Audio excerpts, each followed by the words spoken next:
totally does. It's funny. All right, well, we could talk about old TV, or we could get going on the actual topic today. So my name is Dr. Matthew Saunders. I think I know most of you, and I've introduced myself. And I'm the director of the Lakeland Civic Orchestra. I'm also chair of the music department and the theater department here, and professor of music. I'm a full-time faculty member at Lakeland in addition to directing the orchestra. And this is how to write a symphony. How do you write a symphony? Let's see, where did I put my clicker? It's right here. I told Wade I wasn't going to go over there, but I did. The short answer to the question is you don't know until you write one. And so we'll see you later, right? But we have to start, I think, with what is a symphony anyway, right? And this is a word that kind of gets kicked around. And what I mean is it comes from two Greek words, right? Sim, together, and phony, sounding, right? Phonia, sounding. So it's literally sounding together, and that's why that's the name of our concert on Sunday. The theme, the marketing always wants a theme from us, so we named it Sounding Together. It's a large-scale concert composition, right? So, back in the day, or the early days of the symphony, right, it might be something that's performed for rich guys to eat dinner to, right? But these days, it's a very public kind of presentation that we have. We do it in concert. That said, right, probably most symphonies get listened to streaming, just like all other music these days. Concert composition, usually for orchestra, right? It starts out as an orchestral idea. And it actually starts out with the idea of an opera overture, right? That little bit of music that you get before the show that lets you know the show's about to start. You might get some of the tunes and melodies that show up later on, and so you can sort of preview it. But mostly it's kind of sit down and shut up music, right? That gets expanded starting about 1720 into multiple movements, a suite of pieces. So this idea has been floating around in Italy for a while at that point. And by Mozart's time in the 1780s, early 1790s, it is usually 4 movements, and it's on its way to being about 30 minutes of music, right? More or less. Beethoven's symphonies, for the most part, clock in at around 30 minutes. And important composers, we have to start with Beethoven. Beethoven, 1770 to 1827, he wrote 9 symphonies. Each one sort of, the first 2 are sort of exercises. They're sort of, they wouldn't be notable if they hadn't been written by Beethoven. But starting with the 3rd symphony, he expands it into this very public statement of who he is as a composer, and trying these very experimental for the day kinds of things. In the 3rd symphony, just the length of it and the breadth and the depth that's going on in there is not something we had seen before, right? In the 5th symphony, the idea of taking 4 notes, bop, bop, bop, bum, and composing a 36-minute piece around those 4 notes. Bop, bop, bop, bum, sums up that symphony. It has also come to sum up Western art music in an important way. If people know nothing else about classical music, it can be those 4 notes. The 7th symphony that Richard Wagner called the apotheosis of the dance, right? And this other kind of approach that Beethoven takes. Each one, it's not that he wrote 9 symphonies and they're sort of all the same, right? Each one sort of explores a different direction. And then, of course, culminating in the 9th, why do CDs hold 80 minutes of music? Because a record executive at Sony in the 70s said that the CD will hold Beethoven's 9th Symphony without changing the disc, right? Like you had to on LPs. And so that's the influence. The Boston Symphony Orchestra had a giant 13-foot statue of Beethoven against the back wall of the stage that was literally staring down the conductor, right? Because the symphony orchestra, as we understand it, was something developed by rich people to let them hear Beethoven's symphonies, especially Beethoven, in the original form, rather than in piano transcription, rather than in sort of arrangements for chamber music. Of course, they only had recordings later on, but that was that's sort of the idea, right? Of important inspiration to me is Johannes Brahms, who sort of takes Beethoven's ideas and follows them. I tell my students, if you want to spend a quiet, rainy afternoon in a good way, listen to all 4 of Brahms's symphonies, and you will not have wasted your time, because they're all just wonderful in their own way, and they're all unique too in their own way. And then at the turn of the century, Gustav Mahler, right? And if you go down to Severance Hall and you wait too long, they will play a Mahler symphony for you, right? And they are evening-length compositions, and each one, again, Mahler said that the symphony contains the entire world within it. Now, notice these are all German-speaking composers. It's the Germans that really kind of take to this genre, but we have symphonies by Frenchmen, we have symphonies by English composers, by Russians, by Americans. And the American symphony in the 20th and 21st century is a fascinating world as well. So my personal favorites are Aaron Copland's Third Symphony, Howard Hanson's Second in that kind of genre, and the music of Alan Hovhannes, who is a fantastic Armenian-American composer, was a fantastic Armenian-American composer, drew me in a really interesting way because he wrote a symphony about something I was fascinated by as a kid, the eruption of Mount St. Helens, right? So this sense that a symphony can have a topic is an important one too. Philip Glass took the music of David Bowie and Brian Eno and turned it into symphonies. 3 symphonies, each one lining up with one of their albums in the Berlin trilogy, if you know David Bowie's music. Right? So why write a symphony in the first place in 2025? It's been said that people who in the 19th century might have been symphonists these days are more likely to direct movies or work in other video games or other kinds of platforms, large-scale art forms. I like the idea of participating in a significant tradition. The symphony is the basis of what we do in Western art music in many ways. It's the reason we have these professional orchestras around that people sit quietly in dark rooms and listen to reverently.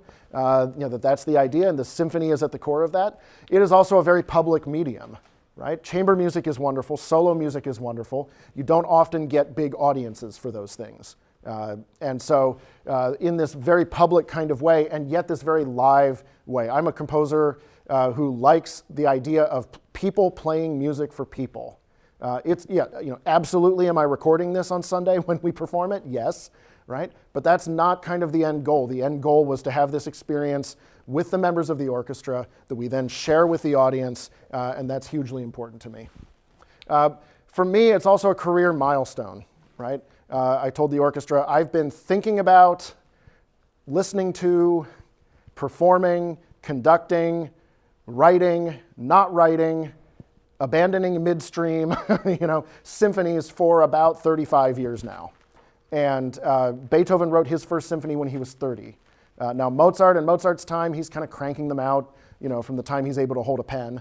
But Beethoven didn't get around to it till he was in his 30s, and there's some reasons for that in his biography that are interesting to explore.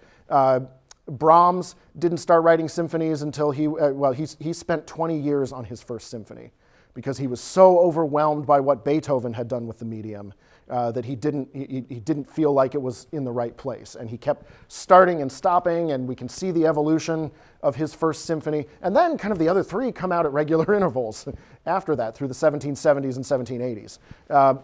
Mahler pretty much only wrote in the very small medium of art song, right? And the very large medium of symphony, and in some ways he brings those together. And he was a professional conductor, kind of the first generation or second generation that was really doing that. And so it made sense for him to write these large orchestral pieces. He was able to firsthand see how an orchestra works. And honestly, having conducted the Lakeland Civic Orchestra for 13 years now, I wrote a very different symphony than I would have in 2010 or 2012. And that because of that firsthand experience and knowing, getting it, listening back to it all the time. That's even a different experience than going to a lot of Cleveland Orchestra concerts, which I've also done, right?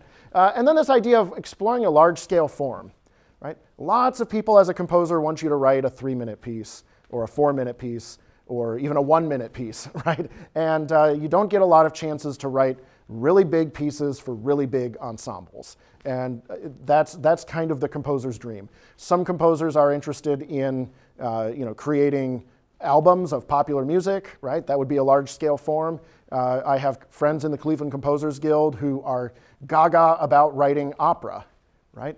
Opera kind of doesn't do it for me. I appreciate it. I try to understand it. I enjoy it. I don't really have the drive to create opera. which is sort of the other kind of cornerstone of Western art music in a public sort of way. But the symphony is a form that's always attracted me. I've written other orchestral music, but this is my first really big orchestral piece. How long does it take? The desire for me began about 1992, when I was still in high school. And I would go to the Upper Arlington Public Library in Columbus, and they would allow you to take out 4 CDs at a time. You could have them for 2 weeks, and I would listen over and over, and I would absorb in the way that you only can sort of when you're in high school. So while some kids were listening to Nirvana and some kids were listening to House of Pain or whoever, I was getting into classical music in those years. And about 1992, I started thinking, yeah, it'd be cool if I wrote one of those too. Or just wrote music generally, right? About 2006, when I was in graduate school, my doctoral project was to write an orchestra piece, and at first I thought it might be a symphony. I was 30 years old, the same as Beethoven was when he wrote his first symphony. The truth was the performance that I had available was for a shorter piece, not a huge sprawling piece, and I figured if I'm going to write something, it might as well be performed. I try not to write for the desk drawer too much. The idea for this symphony happened in 2015. I had been attending Shoregate United Methodist Church for a while. Like good Methodists, when the offering is taken up, they all sing, "Praise God from whom all blessings flow." And it occurred to me, there are 4 lines in this hymn, and there are 4 lines or 4 movements in a symphony. And I sort of tucked that idea away, and it gestated, and it festered for a little bit, right? And in 2019, I committed myself to writing it. In the fall of 2019, summer of 2019. And I made the same thing I do with any other performer who comes to me asking about a piece, whether they're paying me to write it or not. I made an agreement, a mini contract. And in this case, I was both signatories to the contract, right? That I would write a piece based on the Doxology, based on, that would be 4 movements long, that would be a symphony for orchestra, that would be somewhere between 30 and 40 minutes of music. And I created a schedule for myself, right?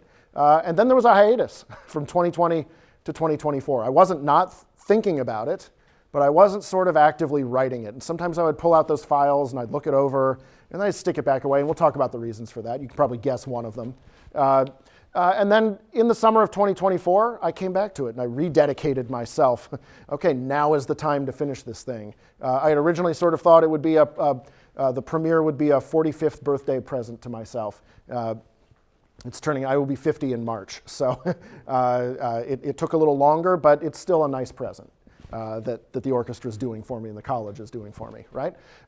And completion through 2025 and the premiere on Sunday, right? So about 6 years from the blank page to the concert, and with lots of breaks, right? I wrote other pieces during that time. There were times when I wasn't writing, and we'll talk about that a little bit. I certainly listened to a lot of music, and I think the orchestra will agree that the piece fits together really well, but there's also, between the first 2 movements and the second 2 movements, a little bit of a difference, right? 2019, 2020 was when I wrote the first 2 movements, and the second 2 movements really got put down on paper in 24, 25. Right.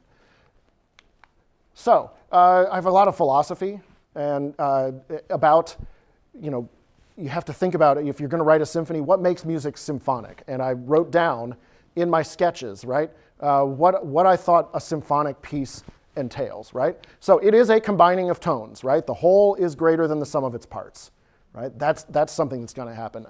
There's a piece by Robert Schumann, right? Another symphonist, and but it's called Overture, Scherzo, and Finale. And the first time I heard of it when I was in college, I thought, well, why didn't he just write a slow movement, and then he'd have the 4 movements for a symphony? And he could have had 5 symphonies instead of 4.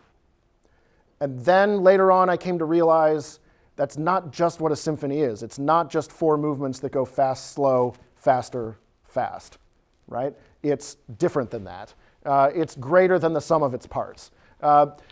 We use development, right? In music, development means you take a little bit of music that you've come up with and you turn it into a lot, right? And that it goes after, and it's sort of that game, where I say a word and then you say a word that's related to it, and I say a word that's related to that, and we go back and forth, and it's kind of a way to entertain your kids in the car. It's also a way to keep composers occupied with themselves, as it turns out. Two kinds that I like to think about: motivic and thematic. A motive is a tiny little chunk, and we'll see some of my motives today, right? And the theme is the tune that you can hum, right? And so I can develop that motive, and I can turn that into tunes, or I can take a tune and I can play with it and mess around and write variations on it. These are ways that composers, I always say there's only three things you can do as a composer. Once you've come up with a little bit of music, your three choices are: do the same thing again, do something completely different, or do something kind of different and kind of the same, right? That's it. That's all you need to know. I can't help you from there. Lecture over. It's the explanation of a musical thesis, right? And this is what's missing from that three-movement Schumann piece, not a fourth movement, right? But the musical thesis that all kind of holds it together. And that can be an idea, that can be a chunk of music, it can be both, it can be a technique, an approach, it can be a specific sound or combination of instruments that's happening. Timbral variety and contrast is important to me. Even from Haydn and Mozart, right? The symphony really starts with this interplay between stringed instruments and wind instruments, right? Woodwinds for Mozart mostly, plus horns, right? Add into that in the 19th century the brass instruments, right? When you get to Mahler, there's really two sections of brass instruments: the horn section, because he doubles its size, right, in most of his symphonies, and the other brass instruments, the trumpets, trombones, and tubas. And then we get to throw in percussion too, right? Just like we all learned in elementary school: strings, woodwinds, brass, and percussion.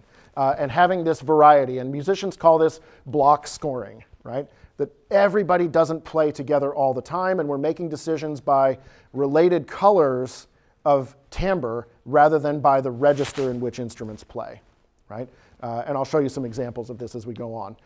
Weight and depth of emotional impact. That's important. It's got to be a big deal. It's not just 36 minutes of background music, right? Tonal bathwater, right? That it's got to have some thing that makes me keep wanting to listen, or something that when I get to the end, like my Brahms symphonies, right, that I haven't wasted my rainy afternoon, right? A breadth of expression and a variety of means of expression. That's the wonderful part about writing for orchestra, is you've got all these instruments, all these possible timbres, all these possible combinations of instruments that happen, all these ways in which, an instrument that's playing an important tune right now and is melodically significant, later on can be in the background and supporting somebody else. And that's kind of fantastic that way, but also different musical techniques, compositional approaches that you'll hear this if you come on Sunday and listen to the whole thing. There's a lot going on, right? A lot of cool stuff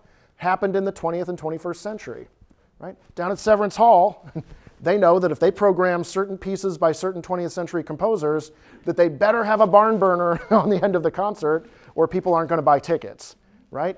But the cool thing about why we continue to study the 20th century is because they come up with all these different ways of making music, things that Beethoven and Brahms and Mozart never would have considered. And some of them are in my piece, right? Some of them aren't, right? This is not a 36-minute Arnold Schoenberg style copy, right? To name one of those composers that audiences downtown kind of avoid, right? I don't, right? I would definitely go to a Schoenberg concert, right? But it's professional development for me, right? It's for somebody that just wants to enjoy pretty music, it's a little rough sometimes, right? And it is public and a community-oriented statement. It's meant for a broad audience, right? That's what a symphony is in my thinking, right? Then I had to answer, what do I want from this symphony, right? So, in your creative project, you've got to know what the goal is. You've got to know what the point is. I want it to be a summation of my work thus far, and I wrote, but do I break new ground here, right? Is it experimental in its way, right? In that sense, or am I changing who I am as a composer as I do it, or am I going to continue writing in more or less the same way? I think there's some of both in this piece. It is a statement about who I am now. I'm writing this in 2019, so it's a statement about who I was then in addition to who I am now. It has a cohesive, unified design. Two composers who influenced me, both Eastern Europeans, Andrzej Panufnik and Witold Lutosławski, both composers of symphonies from the 20th century. Lutosławski was a, say it for me? Lutosławski, there. My Polish translator is here, right? Lutosławski, in particular, said Beethoven and Brahms were trying to do too much, which is ironic, because Lutosławski's first symphony is enormous. You can't even print it on a single page because it requires two conductors and all this stuff, right? But by the time he gets to his third and fourth symphony, he's like, no, the symphony should be one movement, right? Because Beethoven, he has a big movement at the beginning, he has some fun stuff in the middle, he has a big movement at the end. That's asking too much. Brahms is trying to do 4 big movements most of the time, to say nothing of Mahler, who blows the whole thing up to gargantuan proportions. Even a short Mahler symphony is an hour long, right? And I was always kind of intrigued by this. Lutosławski's Third Symphony, if Beethoven is 4 notes, ba-ba-ba-bum, Lutosławski simplifies that. It's not 3 notes, but it's ba-ba-ba-bum. And that's kind of the driving force behind the whole thing. So this unity, this cohesive design is important. Panufnik, his Symphony Number 8 in particular inspires me. It's inspired by one picture, right? A one-page diagram of this symphony, right? And everything sort of flows from there, right? And so that's what I was looking for too.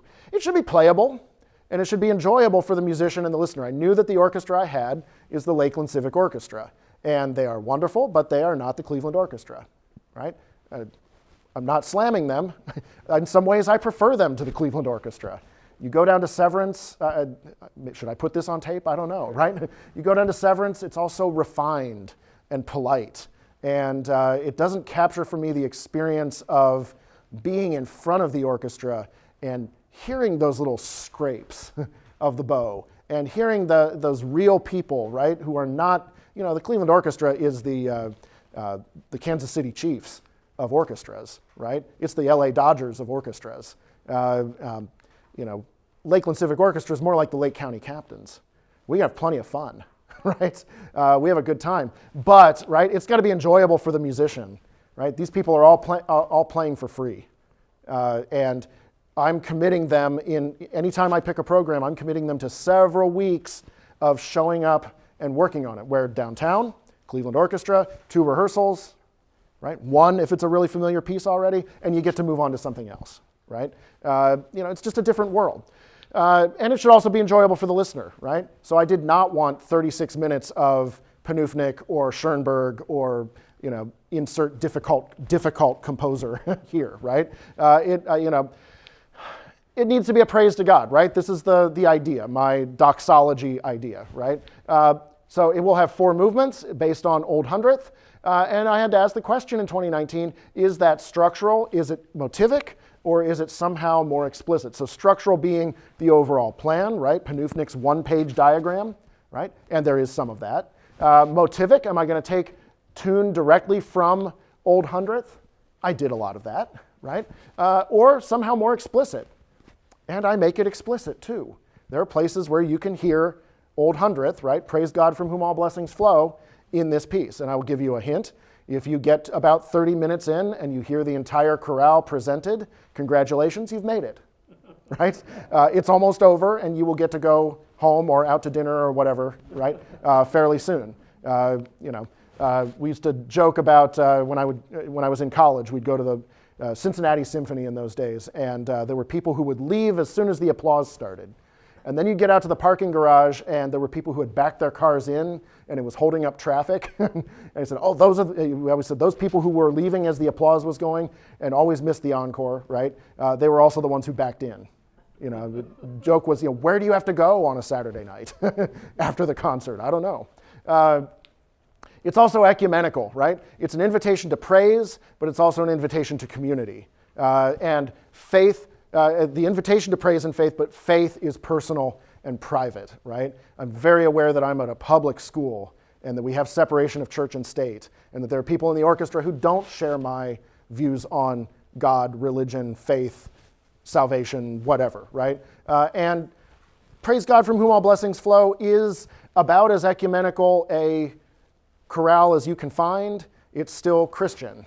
It's still very Protestant, right? It's still, and it's not completely ecumenical, but it's meant to stand in for that in a certain part. But at the same time, right, I would be lying if I didn't say I'm expressing my personal Christian faith as well. And if we want to talk about that sometime, we can talk about that, right? Just put that out there. All right. So I want to focus on 1 minute out of 36, right? Because doing the whole symphony would take a long time, and you'd be bored, and I'd be bored, right? I'd much rather listen to it straight through, but than talk about it for a long time. No paralysis by analysis here. So I recorded us in rehearsal a couple of weeks ago. There's a movement from this is a moment from the second movement. All creatures here below, right? Is praise him, all creatures here below is the line in the hymn. Measures 80 to 102 is where it ended up. It's around what I called in my sketches G2. G2, and we'll talk about that system that I had. And I want to listen to it, and then we'll talk through the process that got me to this clip, right? So here it is, about a minute of music. We'll see you on the other side.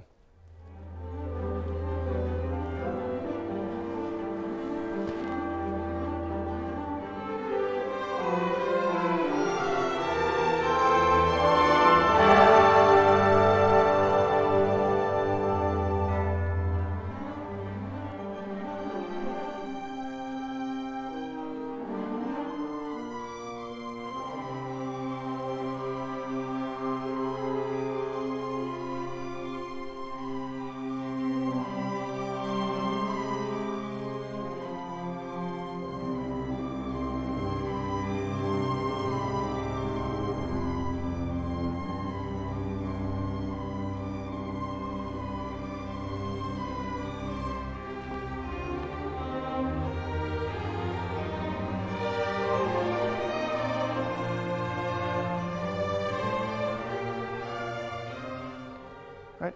So my English colleagues aren't here, probably because they know how to write projects from beginning to end, right? My process really comes from when I was in high school, and I had a good writing teacher, Ms. Betsy Miller. She's fantastic. She lives down in Florida now.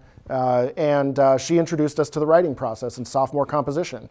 And it was pre-writing, sketching, drafting, revising, right? And then, at the end, it's publication, right? Editing, publication, something like that. And probably sounds familiar to a lot of you, right? This is how we get a dissertation done. Somebody asked me, what's it feel like to be coming up on this? I said, it's like being 3 days away from your dissertation defense, which is sort of a lie because I don't have a PhD. I didn't write a dissertation. I have a DMA document, Doctor of Musical Arts. Also stands for doesn't mean anything, if you ask some PhDs. And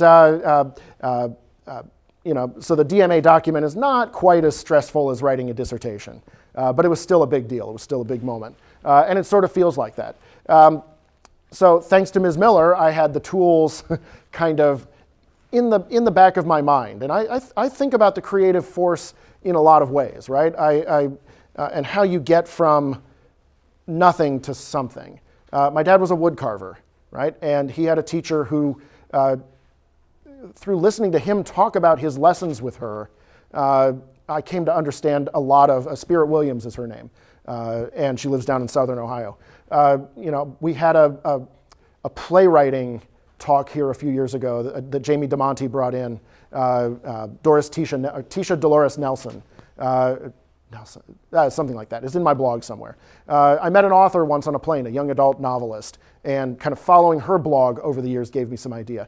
Laban effort shapes from acting have contributed to some of my ideas about composing, but also about conducting. Architecture, right? Because when you're talking about a big project, you're really talking about architecture and some of the theories that are behind that. I'm always ready to kind of pull these things from everywhere, right? But to take one from military thinking, right? You have strategic thinking, right? The big level. Some people will say there's even a higher level than that called grand strategy. But strategic level thinking is your theater operations. You have operational thinking, right? How do I get this one battle or this one movement done? And then you have tactical thinking. What do small groups of I almost said musicians, soldiers, do on the ground, right? And how does that work? It takes, and there's another saying in the military that good officers, or amateur officers study tactics, great officers study logistics, right? Because it's logistics that win wars. Let's dig in a little bit. Pre-writing, right? I knew that I had this hymn that I wanted to use, right? Praise God from whom all blessings flow. I promised I wouldn't play the piano. Nobody wants to hear that. I do it for my students, and they know it never goes well. I'm not a great piano player. Trombone is my major instrument. But here's my material, and here it is. I've marked it up, and I've kind of divided it into its 4 phrases. Praise God from whom all blessings flow. Praise him, all creatures here below. We're going to live here today. Praise him above, ye heavenly host. Praise Father, Son, and Holy Ghost. Amen. And it's all there, right? And we're going to discover that I ended up using another piece in this, right? Quotation is something that musicians do. In this case, I'm quoting myself, right? Just like the scholar who cites their own work in their paper. This is a little piece called "Create in Me," and it's a hymn that a lot of it is incorporated in the second movement. And the text is from the Psalms. Create in me a pure heart, O God, and renew a right spirit within me. Do not cast me from your presence, and take not your Holy Spirit from me. Restore to me the joy of your salvation, and and anyway, right? Really, the first part is what we're going to hear today. And so I created this when my, let's see, which birthday? 70th birthday, my great Aunt Nancy. When I started this, I had 3 Aunt Nancys.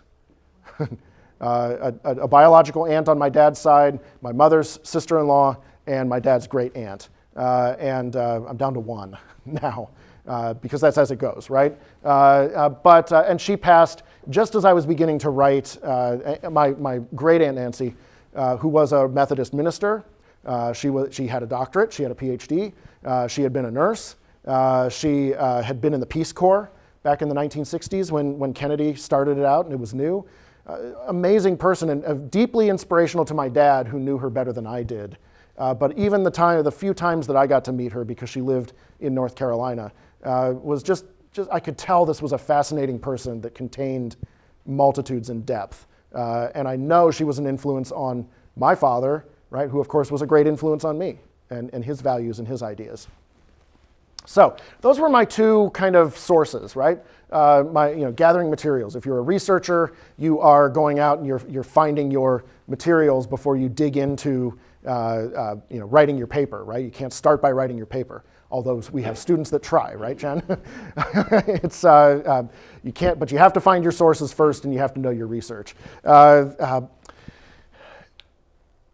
If you're a writer, if you're writing a novel, right, you absolutely have research to do. Remember how Michael Crichton used to put bibliographies in the back of his books? And I think Tom Clancy did too a lot of times, right? Because what made those books great was the richness and the veracity of that research. And sometimes research is just living your life and being out in the world and seeing how people relate and interact. And learning how people talk and write good dialogue, but sometimes it is sitting in the library or going to the library and bringing home a book and reading through it's hard to find an author, especially of the kinds of fiction I read, right, that isn't doing research in that way. A painter needs to be at the museum, they need to be at the gallery, they need to know what is possible. Whatever your project is, you have to connect it to the rest of the world in some way. I would never try to create a video game because I haven't played enough video games in my life, certainly not since I was in middle school, to understand what they are and how they work and what's possible.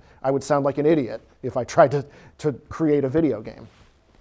All right? So I started by sketching, and I'm going to put up some pictures of this. In the next few slides, anything that's red, right, that I've highlighted here is going to become our little section, our little moment that's happening. So this is the first page, and I dated everything, right? I kept track of all my sketches. This is a very organized, right? I'm a professional officer, so I'm studying logistics, right? And thinking that way. This page, I am finding my potential in the material, right? And so here is that second phrase. And I've done what's called Schenkerian analysis to it, right? Schenkerian analysis is a way of analyzing tonal music that kind of breaks it down and kind of zooms out, if you will, right? And takes a longer piece and says, well, this is what's happening on the macro level, right? And then you can kind of zoom in and you can look at different layers and you can see how, this, and Heinrich Schenker, the theorist who came up with this, he was a world-class crackpot and probably would have been really happy around the Nazi Party in the 1930s if he had lived that long. But his ideas have become influential in the United States, and they were influential on me in graduate school about music, and this idea that there are really kind of only 3 or 4 stories that tonal music tells, right? And he's writing in the 20s and the early 30s about this when composers are starting to abandon what Western art music had done in great measure. And so he is looking retrospectively, right? Music theory is descriptive, not proscriptive, right? This is an old saw that we bring out.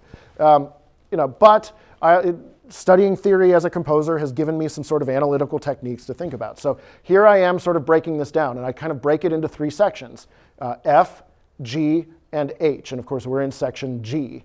And section G is this melodic component on churs here be, right? Churs here be, right? And you can see I've kind of expanded that. There's some overlap between these sections, right? So here's section F happening. Here's more of F, right? And here's G. Da da dee dum. Creatures here be. I added the first syllable of creatures, which probably makes sense, right? Creatures here be, right? And this is the melodic kind of idea. And that's all that's on this page, right? I had a Jehovah's Witness come to my door that week, and they handed me a pamphlet that said, "Does God test us?" I don't think God was testing me, right? During this, the answer in that pamphlet, I believe, was probably no. I don't know much about Jehovah's Witnessing, but I know the churches I've been to is that no, God doesn't. Other people may see it differently. I think I was tested by things that are not God through this, especially the last 6 months or so. The next day, right, I did want the big picture, and I did this for all 4 movements of the piece when the time came, right? Panufnik is an idea for that, but also the American composer Nico Muhly, who is younger than me, and he is a fascinating musician. He has recorded with the likes of Bjork, but also is focused on concert music the way that I am. And in his blog, he suggested that for any piece you're going to write, you need to have a 1-page for it, right? And so here's my phrase again, this time in my own hand-drawn staff writing. And here's the middle portion, right? And here's kind of some colors that I'm starting to think about and some words. I wrote down, I want not longer than the first movement, right? But in general, quieter than the first movement. It says more focused and intense in a different way. Here it says, I've got timings down here because I did make decisions about how long I wanted it to be. Do my timings actually line up? The goal was kind of about 9.5 minutes of music. I think it worked out to be a little bit shorter, this particular movement. And so, how long is each section going to be so that the proportions come out right in the end? Measure twice, cut once, right? As the carpenter says, right? And and here it is, and kind of first section is about life, right? The second is about water. Remember, the text is all creatures here below, and the third is about earth, right? And so there's some mysticism here too.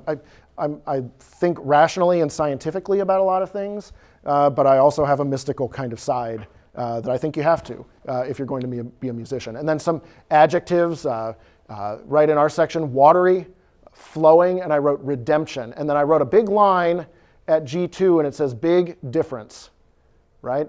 And these are dynamics, right, in terms of energy level of the piece and how that will happen, because you can't be high energy for 36 minutes. It's impractical for the players, and it's boring in the end, right? If you're high energy all the time, right, then nothing feels anymore, right? This is our problem with, with these things, right? It's always that next hit of dopamine that we're looking for. And I'm manipulating in the same way that your iPhone or your Android is manipulating you. That's why I get jealous of them, right? And I wrote, this is October 31st, and I wrote down Reformation Day, right? I was raised Lutheran, right? And so I don't think if October 31st is Halloween or All Hallows Eve, I think of it as Reformation Day, when Martin Luther nailed the 95 Theses to the church door in Wittenberg. My dad went to Wittenberg College in Springfield, right? In 1517. My dad was there in the 60s. All right. The other Wittenberg College in Springfield, right? Here are more sketches, right? This is November 3rd now, and by this point I had decided this is going to be dedicated to the memory of my great aunt Nancy, and so I wrote that up there. And I'm always numbering my pages, keeping track of where I am, the dates. I'm playing with that motive, right? Oh, da, da, dee, dum, all creatures here be, and then here it is transposed to another level, right? And then down here, here it is again. And then down here, right, I talked about Schenkerian analysis, right? This is something called set theory, right? Set theory is very mathematical. It basically takes the 12 pitches of the chromatic scale, da da da da da da da da da da da da, from C to C, all the notes on a piano, right? And turns it into base 12 arithmetic, calls the bottom C 0, and then C sharp is 1, and you can kind of mess around with these things and you can do mathematical operations with them. And yes, it's just as kind of abstruse as it sounds. But there is music. If Schenker is for 19th century and 18th century music, right? Set theory, developed by Alan Fort in the 1970s, is for 20th century music. The musicians who are trying very specifically not to have a tonal center. As a composer, I find it extremely useful sometimes for considering my motives and how they might work together and how they might be transformed into other things, right? And it's the first appearance in the sketches of Create in Me, right? It's right here. Da, da, da, dum. And I noticed that it's related to my motive, right? Renew us steadfast, right? It's a more compact version of my motive up here that I'm playing with. And I wrote, this is a moment that will need to breathe. My graduate advisor, Don Harris at The Ohio State University, student of Nadia Boulanger, grand student of Arnold Schoenberg, right? One of the things he used to tell me a lot about my music as I would be in composition lessons with him was, let the music breathe, right? It's so easy to be in a hurry and to try to use all your ideas at once. And I think that's something that's broadly applicable to a big project. It needs room to breathe. A novel needs room to breathe, right? Otherwise, it's a short story or a novella, right? But if you wrote at short story pace for an entire War and Peace length novel, right, you're going to be in trouble. Short story is wonderful. I love short stories, right? Snows of Kilimanjaro, or Hills Like White Elephants, Hemingway, or Alice Munro, or George Saunders, who I don't just like because of his last name, right? Short story is great, but it's not what we're attempting here. It's not novel, right? So then the next goal is a draft, right? And the question I have to answer here, this is a couple of days later, in right about a year ago, November 6th and 7th, 6 years ago, November 6th and 7th, 2019, how does it go, right? And notice this green part here. Keep an eye on this green part, right? Because it doesn't make it all the way through, right? But the idea is I want to be able to imagine this piece from beginning to end. And I went back to my lettered sections, right? In this movement, it was F, G, and H, and then subdivisions from there, right? Here is G2, right here. So I'm before G2, and I'm after G2. Here is H1 down at the end of this page, right? But this is where our little recording snippet kind of ends up. And I can pretty much line this stuff up with things that are in the piece later on, right? This is that first draft. What one of my colleagues at Oklahoma Panhandle University, Kathy Turner, she was from Arkansas and she was in the English department. And she said, the first thing I want is your dog draft. Dog draft, what's she talking about? A rough draft, right? Because you just have to get from the beginning to the ending, right? You got to be able to see the whole thing at once, right? And that's what she was getting at. And I always remember that to this. This is the dog draft right here. And I'm adding up kind of my tempos that I know, and the number of beats that I have, so I can figure out how long how much music is on each page, because remember I have in my, my one sheet, I have the timings that I'm aiming for in each case. It is about kind of logistics, right? The operational component of it more than anything else, and I want to fit in, to that spot. So that's the draft. The next thing, this is going to be a diagram with a lot of stuff on it, and it's going to be really small, right? Because music is hard to fit on a screen like this sometimes. This is why these days you go to church and the lyrics are up there, but the music from the hymnal is not, right? Because it takes up a lot of space. Come on. All right. This is scoring now, right? I've answered the question of how does it go, right? And now the question is, how will it work for orchestra, right? And this is now my computer program. I'm off of paper and I'm into the computer. And I actually kind of had to stitch together a couple of different images to get it to display this way, the way that I kind of experienced it, like a scroll, right?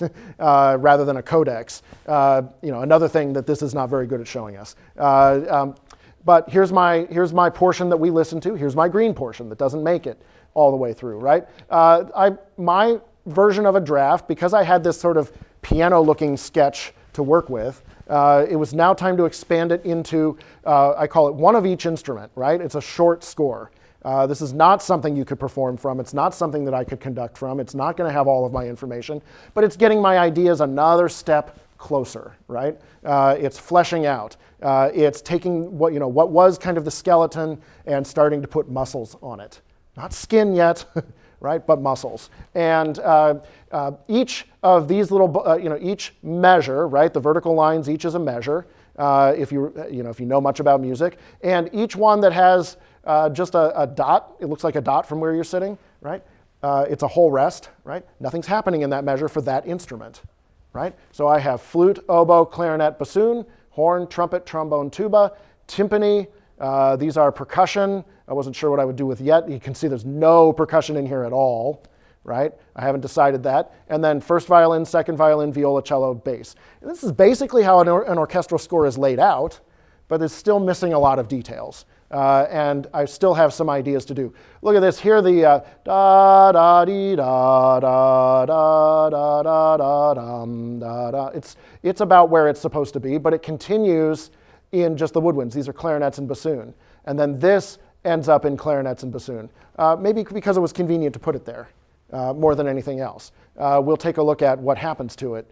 And it's correlated with my manuscript draft. You can't see up here, but this is telling me what page of the manuscript I'm on. I've got a G2 in here right there. There's a big G2 that got cut off. But I'm keeping track of where I am so that I can correlate my manuscript with now my computer program that I have. And this is a major step. And this is done through about July 14th, 2020 is the last date on this file before kind of my break. And I think probably all that I did on July 14th was open it up and look at it. And we'll talk about why that is. Because we know what happened in 2020, right? The original plan was for this piece to be done in November 2021. That didn't happen, right? We took a year-long break. We had a concert on March 8th, 2020 of the orchestra, and Carol knows it's a good thing we collected the music that day, right? Because we ended up not having another rehearsal for over a year. I feel fortunate that the group survived it all. And we did some online performances. Anne was in there. We taped each other. We looked like the Brady Bunch or a Zoom call up there. We all saw these during COVID, right? And we had help putting them together, and it kept us going, but I won't say it was as fun as meeting every Monday night. And I'm glad we didn't have to do it for any longer than a year. We came back in fall of 2021 to live rehearsal. We were a little bit diminished. Honestly, that first concert was a little, yeah, thank you. That first concert was a little rough. We put on the Tchaikovsky Violin Concerto, which is a beast of a piece, and it was not easy. It was a tough time. This is that pause. And my working habits, I had a thing on there before. My working habits prior to COVID, my kids were younger, they were in elementary school. I would get up at 6 o'clock in the morning, and then at 7, I would be done composing and I would wake them up and get them on the bus to school by 8 o'clock or so.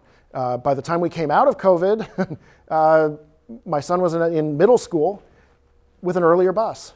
Now he's in high school and the bus comes at 6:45, right? And both my kids are on the early bus now. And I had to come up with a different approach. And so that's later. But the other thing was I kind of stopped composing for a few months.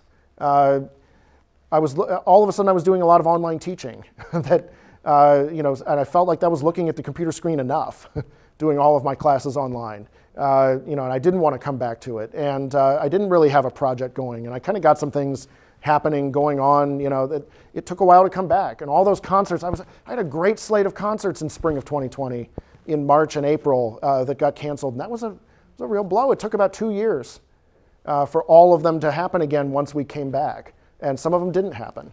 And that was rough. So it was an interruption in a lot of ways to my creative work. And I just didn't know if there would be an orchestra to come back to play this. And I don't write for the desk drawer. And so I set it aside and keep it, and maybe something will come out of it someday, right? And that's kind of where it was. Then 2024, things were going well, but anybody who works here, right, knows that 2024 was a time of big changes here. And June of 2024, we had a bunch of people lose their jobs. And we've been going on, we had some in 2023, but 2024 was the one that really, because they closed our art gallery out here. And I said, okay, I don't know how much longer civic music at Lakeland is going to survive. I think, knock on wood, I think we're in a pretty good place right now going forward. I don't want to make any prognostications, but the truth is it could have been any year, right? That somebody comes to me and says, we're not doing this anymore. And then, where is my orchestra to play this piece? What am I doing on Monday nights then? That's another question. When you're the conductor of the orchestra, it's pretty easy to get your piece performed. If you're not the conductor of an orchestra, it's a little more of a challenge, to say the least, because you're asking 60, 70, 80 people to spend their time and probably some money, right, putting something together that is a financial risk at best. But 2024 came along and I'm like, okay, if I'm going to do this thing, I need to do it. And so that led to sort of the second phase of finishing this up. I had to write the third movement, I had to write the fourth movement, going through the same process that I just showed. And here's when I came back to the second movement and going back and seeing, does it really work? This is April of 2025 of this year. I tightened up the pacing. My green block is gone, right? I took the create in me quote and I put it in a diminution, right? Playing it half as fast. It just made more sense that way with the pacing of the piece. I remember this idea was in the woodwinds and it moved down to the strings, so there were some orchestration changes. Okay, I'm still in my sketch here. Had to do this for all four movements, kind of flesh things out. Second movement was not as done as maybe I wished it had been. It wasn't just a matter of, there was a lot of work to do on it before it could be kind of as finished as the first movement was, even at this point. Third and fourth movement had to go through all this. By May 2015, right, my goal is it ready to play? Is it ready to go out there? Can somebody, if I drop dead, can somebody take this score, some misguided individual, right, take this score and arrange a performance and have it go? Just like we do with Beethoven's music. Beethoven's not out there pushing his own music anymore, right? We go back and we find his music, and I tell my students almost every semester there will be some discovery of old music by an old composer who's been dead for a long time. There was one by Stravinsky a few years back. We get Beethoven now and then, we get Bach, and it makes the news. Chopin was in the news, a year ago or so. This tiny little waltz that, had his name on it that apparently, somebody had just had in the archive somewhere at Yale University, and now we get to look at it and hear it. So full instrumentation, this is a proper orchestral score now, right? The final scoring decisions, where is everything going to go? The page layout has to be 11 by 17 so that I can see it on the stand when I'm conducting. And June 12th, 2005 is where this lands. And I'm going to play my clip for you again. And I'll kind of follow along. So woodwinds here.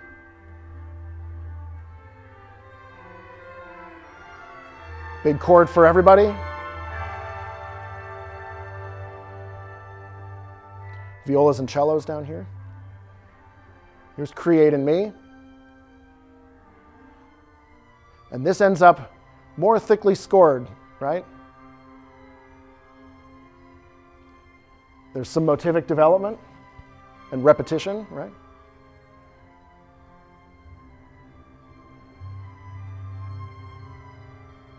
Tuba gets to play that line. Can't lie and say that the orchestra is not mostly about strings, because it is. More people there than anywhere else.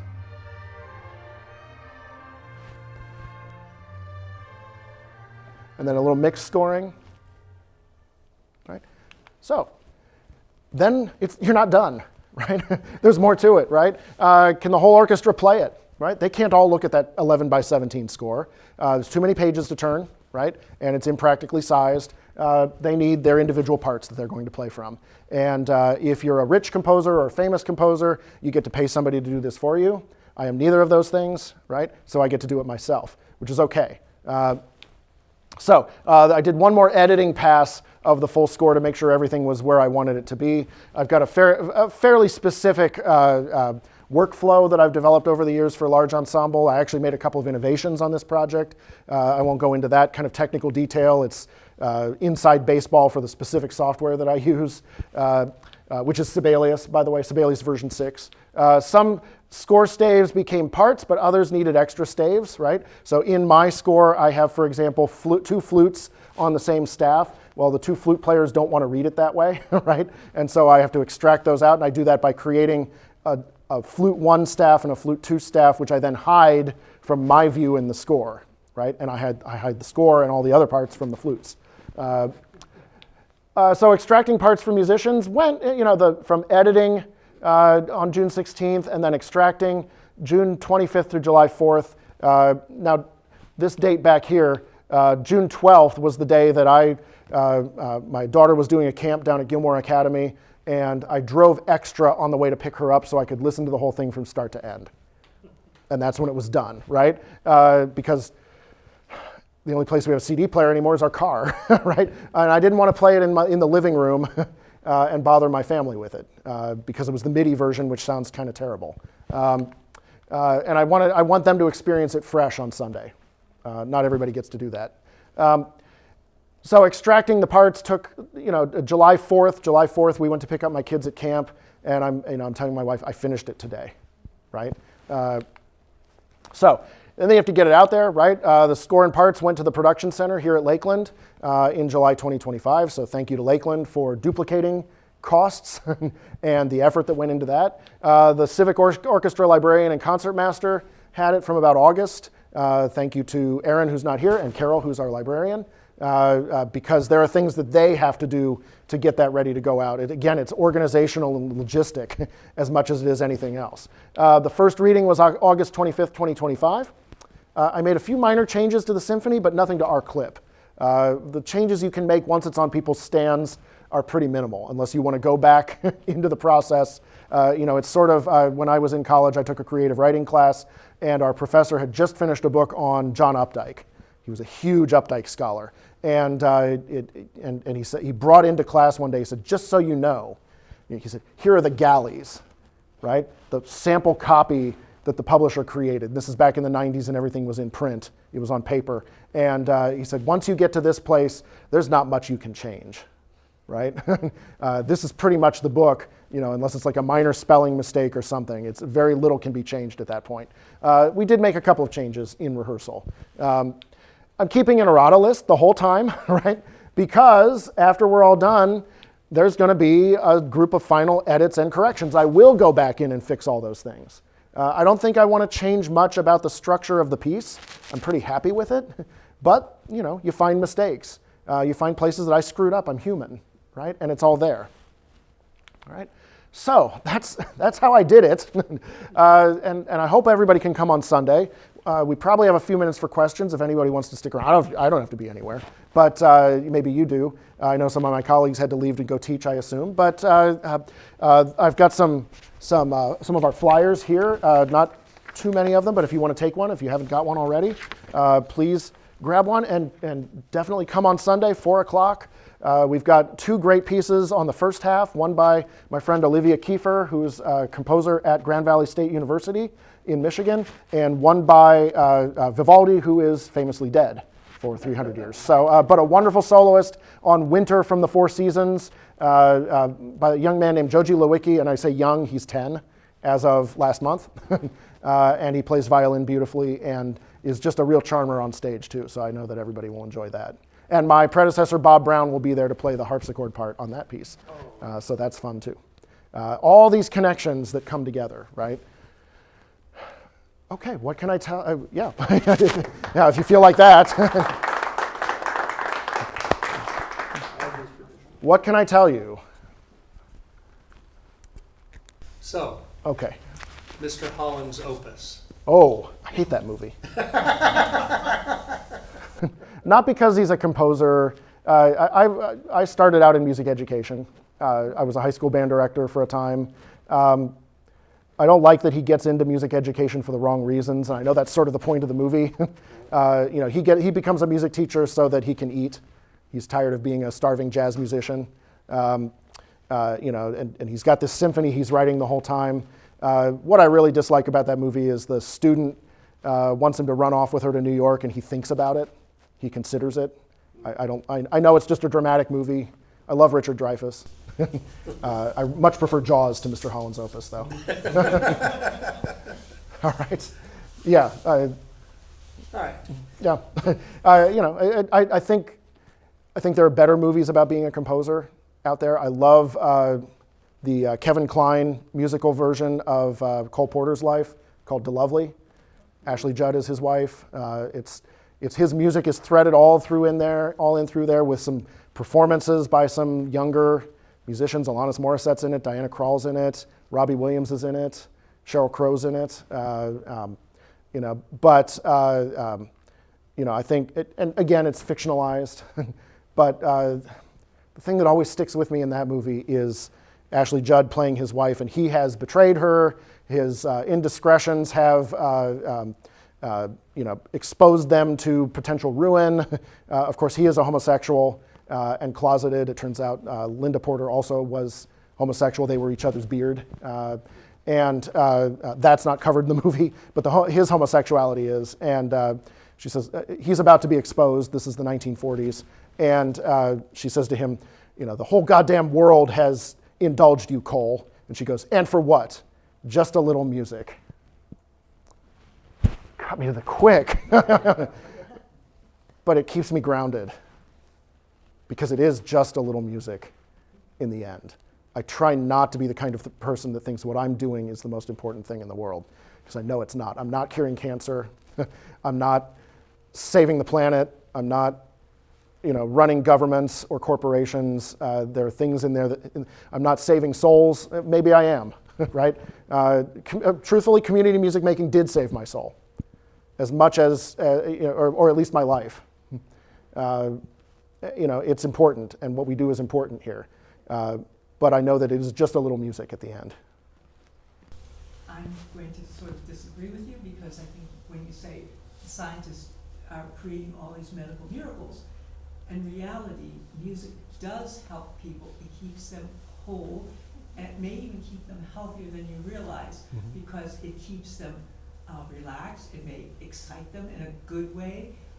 There's so many things about it that I have a medical professionals that would disagree. Whenever I go see him, he goes, so how's the music? Yes. And he has said, without your music. And your doctor is probably a musician. No, on the side. I don't think But a lot of them are, right? And it's and no, I'm not saying what we do isn't important, all right? But there is perspective, right? And there is kind of there are also people starving.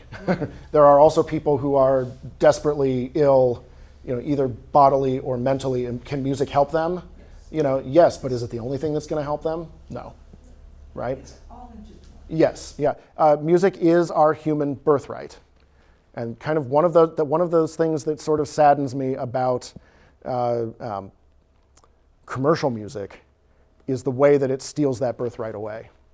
that we've come to be so dependent on listening to recorded music, right, that we have forgotten our ability to be amateurs and make music for ourselves. My mother was my first music teacher. She will tell you she can't sing.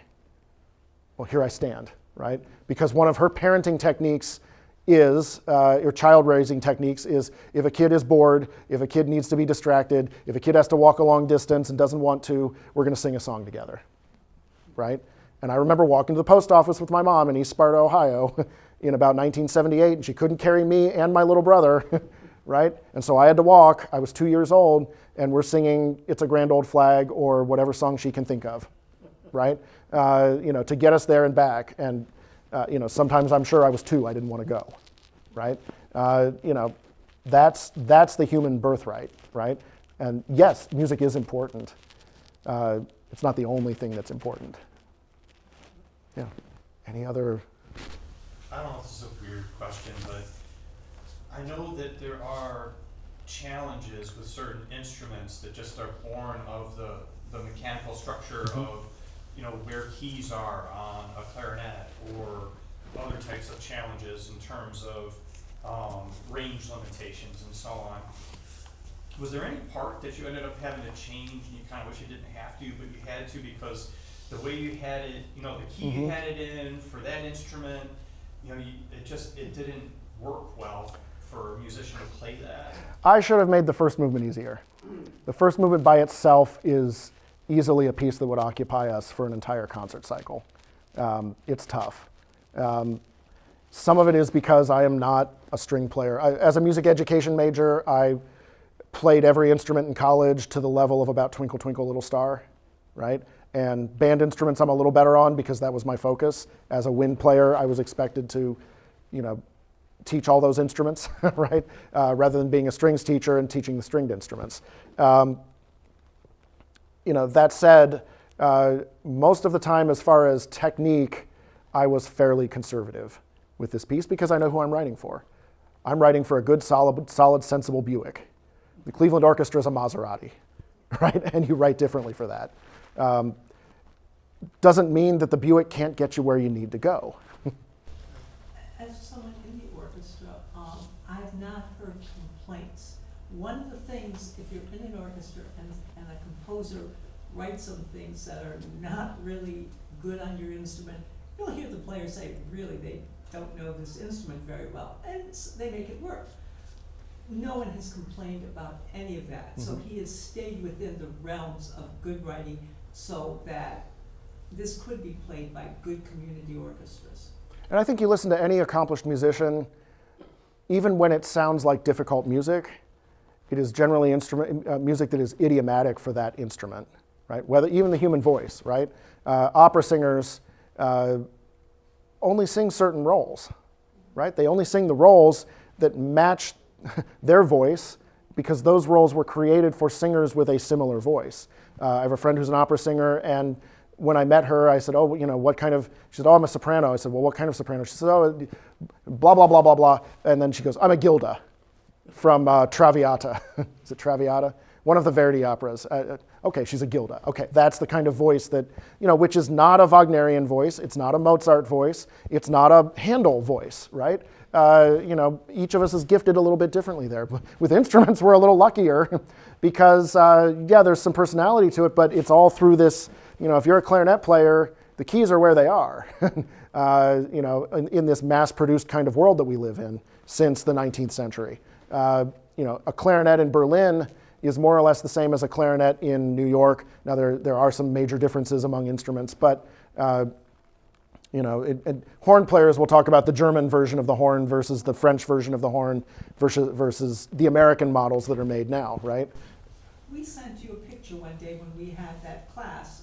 We had this wonderful class a few years ago, chamber music class that he had. And so Alan DiMattei is retired from the orchestra, and he was our coach. So one day, the other person, horn players aren't known for having one horn. We sent him a picture because we had like 6 or 8 horns on the floor here, and we were testing them all out and seeing what the differences in them and when they were built, and we get a little bit nerdy. And some people are gearheads. I've played on the same trombone and the same mouthpiece since about 1992. And it's served me well, and I don't anticipate changing, but other trombone players will have a dozen instruments. Guitar players are notorious for having a garage full of instruments. Guilty. I have a Yeah. petting zoo. So and now knowing how to do all of that, right, and knowing, again, standing in front of an orchestra every week for 13 or 14 years has helped tremendously. I'm a much better orchestral composer than I was in the beginning.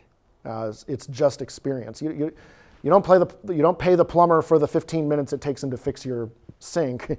You pay him for the experience, the 20 years of fixing sinks and knowing what needs to be done.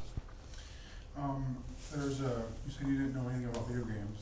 There's one Tetris. I love Tetris. Well, besides the old school. Yeah. There's a video game called God of War, which uses nothing but orchestra. Oh yeah, a lot of them do. Yeah. Yeah, and it uses like a Norse, because it's based on Norse mythology, uses a Norse, like, I don't know anything about Norse or Norway, but uses that Norse instrumentation, and it was so beautiful. Like, all those, it was like the wrath of God. That was what it felt like. I was like, wow, this is all amazing. And the dirty little secret is most of that comes from computers. Not AI generated, but artificial synthesized sound, meant to emulate an orchestra. But guess what? They can also do things people can't do. And you can adjust the levels in the machine. It would be very hard to duplicate even if it is live musicians, because it's passed through the recording process. It would be extremely difficult to duplicate that on the stage, which is, I think, disappointing when you go to hear video game music in concert sometimes. Or if you get a good arranger who can tweak that and make it work for a live orchestra in a live concert hall, it can be very good, because some of it is really good music. Yeah. The composer was Bear McQuarrie. Okay, yeah. I don't know much about the field. The emerging field is called ludomusicology. Ludo meaning game, right? Ludomusicology, I don't know much about it, but I do know the name of Bear McQuarrie. Yeah. There have been like entire concerts, like at Blossom, Yeah. of video game music. A friend of mine is a huge fan of the genre. She's A buddy of mine from graduate school from Ohio State is now directing an orchestra he calls the Video Game Symphony. And they've played at Severance. They are very popular. It's exactly the kind of, and 30 years ago it was movie music. Yep. The Boston Symphony Orchestra almost ran off John Williams because they were this is in the 80s, they were so conservative and not wanting to play his movie music, and they thought he was absolutely a hack and didn't belong on that stage. Of course, he was only the second conductor of the Boston Pops. The first was Arthur Fiedler, right? It's hard to follow. Yeah, and after the first couple of years, he almost hung up the towel, and thank goodness he stuck with it, right? Because he's a genius composer. I don't throw around the word genius much, but there was an article about him recently, last of the great living composers. Well, talk about taking a motif Yeah. and running with it. Beethoven does 4 notes, John Williams does 2. Da-dum, da-dum. And that's all he needed. One of the interesting things about this presentation, Matt, is I'm a storyteller, and I teach a class in taking period source material. I specialize in medieval and Renaissance stuff, and that's my geek. And taking this sometimes impenetrable material and turning it into a performance, a storytelling performance. And what I found really interesting was the parallels between your process and the process that I use and the process that I teach. It's the same thing. Well, it comes from the writing process, and writing is storytelling. Yeah, the details are different, and Lord knows you've got a much bigger instrument. But And thank goodness you do what you do, because I've tried to read Beowulf, and it's really impenetrable. And I was reading Seamus Haney's translation. It's supposed to be good. Oh God, no, Yeah. it's awful. It's awful. No, try the section of Beowulf where he is, and I forget the exact line numbers, where he is trying to be the elder statesman and explain why it's a bad idea to marry off the princess to the Haythebards. Read that in a southern accent, and it'll click. I know there's a feminist translation that sets it as frat boys sitting around the campfire, That That works. instead of, Seamus Haney sets that first word, "wait," that we don't know what it means. It means shut up and listen. he sets it as, he says it's so, Yeah, so, so. right? Yeah. Her translation starts as bro. Yeah. You know? Well, there's a bro speak version of it, Yeah, that's what I'm and it's thinking of. it's Yeah. hilarious. It's hilarious. Anything else for the good of the order? We all could, right? Thank you so much for coming out tonight. Some of you will be there on Sunday because you have to be. But I hope everybody else will be there too. And certainly come up and talk to me after the concert if I'm not passed out. I had a friend about my age who had a heart attack the week before the premiere of his first symphony. So I think I'm in better shape than he is, and I'm taking my meds. So so I think we'll be okay. But knock on wood. Thank you so much. Thank you. Thank you.